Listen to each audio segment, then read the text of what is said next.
Buen día, profesores y compañeros. El día de hoy, el grupo conformado por Abraham Bolaños Orozco, Camila Conejo Porras, María Jesús Mora Rojas y María José Vargas Ledesma, les vamos a presentar el video de terapia antirretroviral.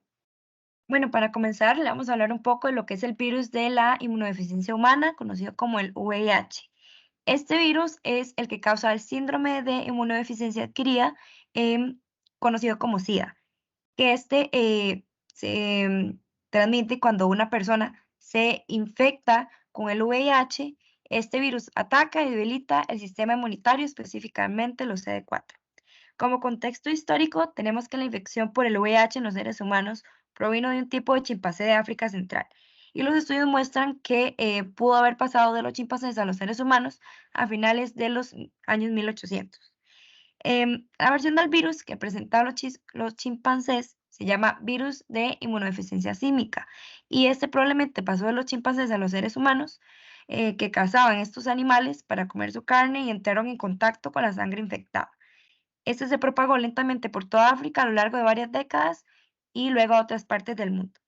En cuanto al contexto social, tenemos lo que es estigma por el VIH, que esos son actitudes negativas y suposiciones sobre las personas que tienen el virus, como por ejemplo está creer que solo ciertos grupos de personas pueden contraer el VIH.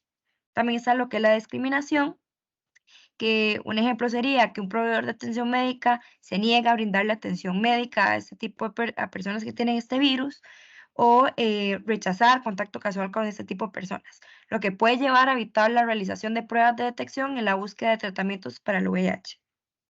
Y en cuanto a su epidemiología, tenemos que a escala mundial la prevalencia media del VIH en la población, según la ONU-SIDA en el último censo en el 2022, ronda en la población adulta de entre 15 a 49 años, em, que fue de 0,7%, y la prevalencia media era mayor entre los grupos de poblaciones que se muestran en la diapositiva, más que todo en lo que es África subsahariana, perdón.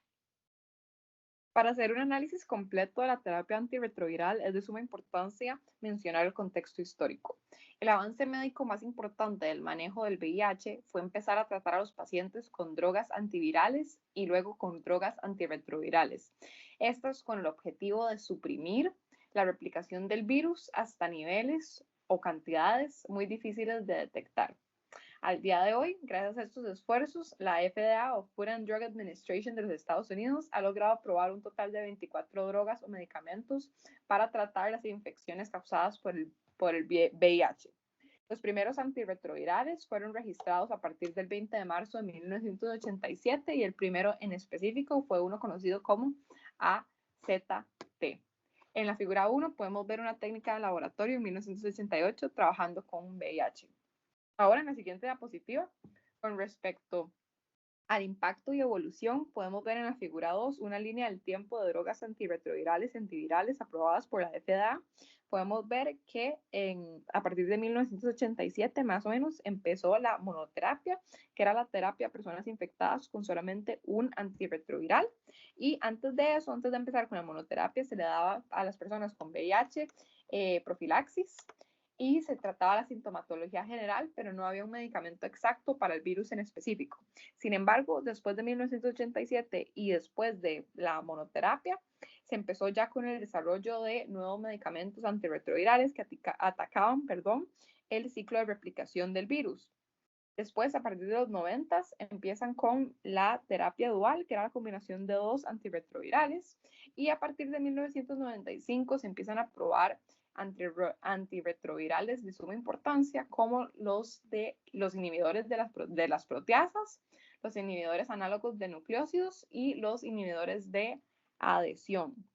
A partir de más o menos 1996, la estrategia cambia a un Triple Drug Combination o HART, que por sus siglas en inglés significa Highly Active Antiretroviral Therapy, como lo podemos ver en la línea del tiempo.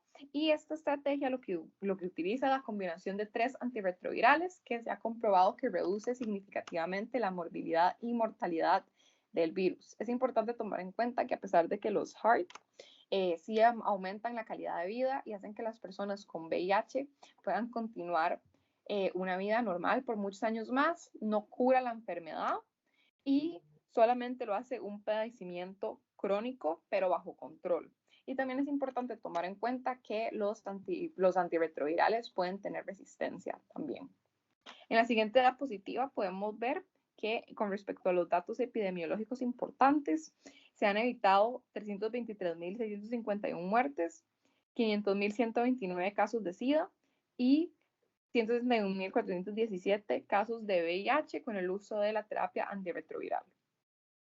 Ahora, para los mecanismos de acción de los diferentes retrovirales, vamos a tener que, como dijo mi compañera Camila anteriormente, se debe hacer una terapia combinada de diferentes blancos terapéuticos. El primer blanco terapéutico del que vamos a hablar es de los fármacos que son inhibidores de la entrada del virus a la célula.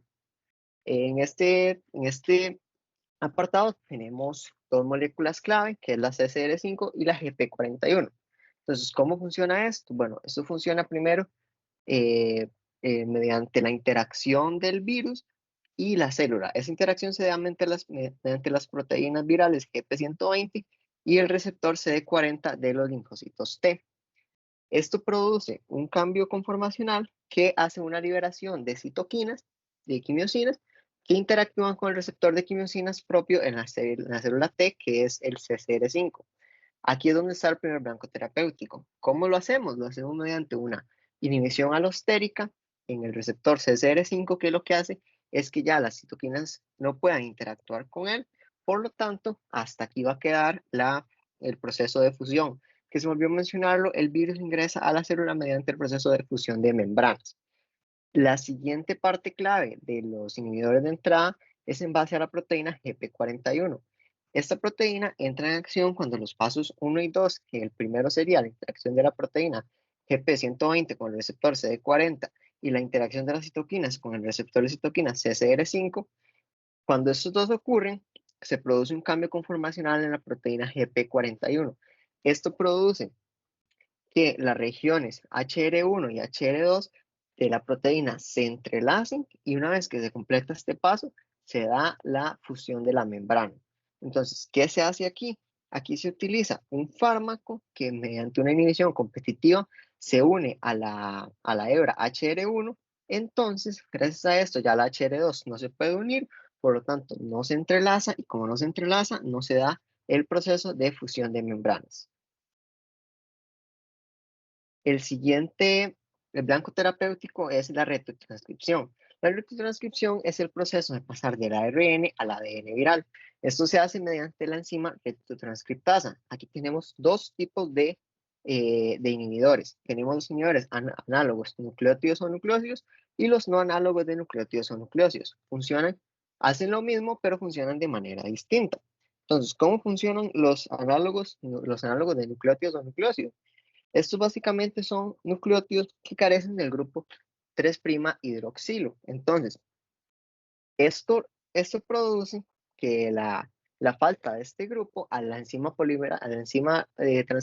transcriptasa pasar por aquí, como no está este grupo, entonces no se puede formar el enlace 3,5-fosfodiéster típico del ADN y gracias a esto se impide la producción de la cadena del ADN y la retrotranscriptasa sirve su función. Entonces, en palabras más simples, es como un bloqueo a la retrotranscriptasa para que no pueda seguir produciendo la cadena de ADN. Y la segunda parte, el segundo tipo de inhibidores son los no análogos de nucleótidos. ¿Por qué se llama así? Porque estos no son ni nucleótidos ni nucleósidos. Esto es un fármaco que lo que hace es una inhibición alostérica de la propia enzima retrotranscriptasa. Entonces, al hacer una inhibición alostérica, ya la enzima no puede hacer su función, por lo tanto, no estaría formando el ADN viral. La siguiente estrategia sería inhibir la integrasa. ¿Qué es la integrasa? La integrasa es una proteína, una enzima, que lo que hace es integrar el ADN viral al ADN propio de la célula, formar el ADN proviral. Entonces, ¿cómo funciona esto?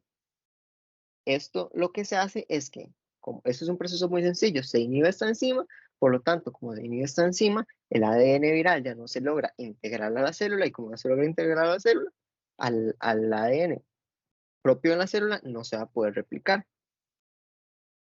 Y el último blanco de acción es mediante las proteasas. La proteasa es una enzima que, como dice su nombre, produce una proteólisis. ¿De qué? De dos proteínas claves, la GAC y la GAC-POL. ¿Y por qué son esas proteínas claves? Porque al producirse esta proteólisis se hace el cambio de un virión, que son las partículas virales, inmaduro a un virión maduro e infeccioso. Esto no ocurre dentro de la célula, esto ya ocurre afuera de la célula. Entonces, como hemos ejemplificado en la diapositiva, tenemos un virión, un VH inmaduro con las proteínas de GAC y GAC-POL enteras, que la proteasa la separa, produce una proteólisis de las mismas y esto hace que el VIH madure. Entonces, ¿qué pasa cuando inhibimos esta proteasa? Esto lo inhibimos mediante fármacos que actúan como un inhibidor competitivo de la enzima. Entonces, al realizar esta inhibición competitiva, el GAC y el GAC-POL ya no van a sufrir la proteólisis, por lo tanto el virión no va a madurar, va a seguir siendo un VIH inmaduro y gracias a esto el VIH no va a ser infeccioso, entonces no va a poder infectar otras células y hasta ahí va a quedar el ciclo viral. Seguidamente se mostrarán ejemplos de tratamientos antirretrovirales en donde se desarrolla una tabla con respectivas columnas que contienen el nombre del fármaco, la casa comercial, el mecanismo de acción y las reacciones adversas. Primeramente se muestra el fármaco Maraviroc con su respectiva casa comercial, el cual tiene el mecanismo de acción como fármaco inhibidor de entrada. Algunas reacciones adversas de este fármaco son problemas hepáticos, reacciones alérgicas antes de provocar los problemas hepáticos, orina de color oscuro, cansancio, entre otros. Con el mismo mecanismo de acción se tiene el fármaco Enfuvirtide, el cual presenta también como reacciones adversas erupción cutánea, fiebre, escalofríos, dificultad respiratoria, urticaria, entre otros. Luego, el fármaco nevirapina, que tiene como el mecanismo de acción que es un fármaco inhibidor de transcriptasa inversa de no nucleósidos, que algunas de estas reacciones adversas son como el síndrome de Stevens-Johnson, necrosis epidérmica tóxica, exantema cutáneo, macupapular y hepatotoxicidad grave. Para continuar, el siguiente fármaco se tiene como el dolutegravir, el cual presenta un mecanismo de acción como un fármaco inhibidor de la integrasa. Como reacciones adversas tenemos náuseas, diarrea, cefalea, defectos en el tubo neuronal. Y finalmente, el fármaco atazanavir con un mecanismo de acción que es un fármaco inhibidor de la proteasa, con reacciones adversas como hiperbilirubinemia, y cefalea y fatiga. Y como expectativas futuras tenemos el desarrollo de tratamientos más efectivos, formulaciones más convenientes, investigaciones de una cura funcional o vacuna contra el VIH, menos efectos secundarios y una menos toxicidad y una mayor accesibilidad global. Para finalizar, como grupo consideramos que cuando se habla de la terapia antirretroviral es de suma importancia tomar en cuenta la opinión y conocimiento y perspectiva de las personas que toman la terapia. Por ende, hicimos una encuesta que la página de Instagram VIHDA.c.r nos ayudó a difundir en sus redes sociales con diferentes preguntas para saber la opinión de las personas que consumen la terapia. En la siguiente diapositiva podemos ver que una de las preguntas fue, ¿considera que la terapia antirretroviral es accesible en Costa Rica? 58.3% de las personas respondieron que sí, 25% respondieron que no y el resto dieron una respuesta inconclusa. Y en la siguiente diapositiva podemos ver que parte de los comentarios interesantes que dejaron fue que alguna gente opinaba que la terapia antirretroviral en Costa Rica sí es accesible, ya que todas las personas, independientemente de si la tienen o no seguro médico, pueden optar por el tratamiento, pero otras dijeron que no es accesible porque solo es accesible en la GAM, pero no toma en cuenta a personas que viven en Limón, Guanacaste y Punta Arenas. En la siguiente diapositiva podemos ver que se les hizo la pregunta qué consejo le daría a una persona que acaba de ser diagnosticada como VIH positivo y los invito a que lean las respuestas ya que son sumamente alentadoras. Entre ellas destacan que busca asesoría de un personal igual, de una persona igual, ser constante en control y medicarse con conciencia, siempre se puede salir adelante, un diagnóstico duro, pero siempre es más fuerte el deseo de vivir, la mayoría de las veces las ganas de vivir es la mejor herramienta, no existe nada tan malo como para dejarse vencer, consejo de un cero positivo indetectable. Y en las siguientes diapositivas podemos ver más opiniones y más comentarios, que la vida sigue hacia adelante y los invito a leerlos todos. Muchas gracias por su tiempo y atención, y en las siguientes diapositivas podemos ver las referencias.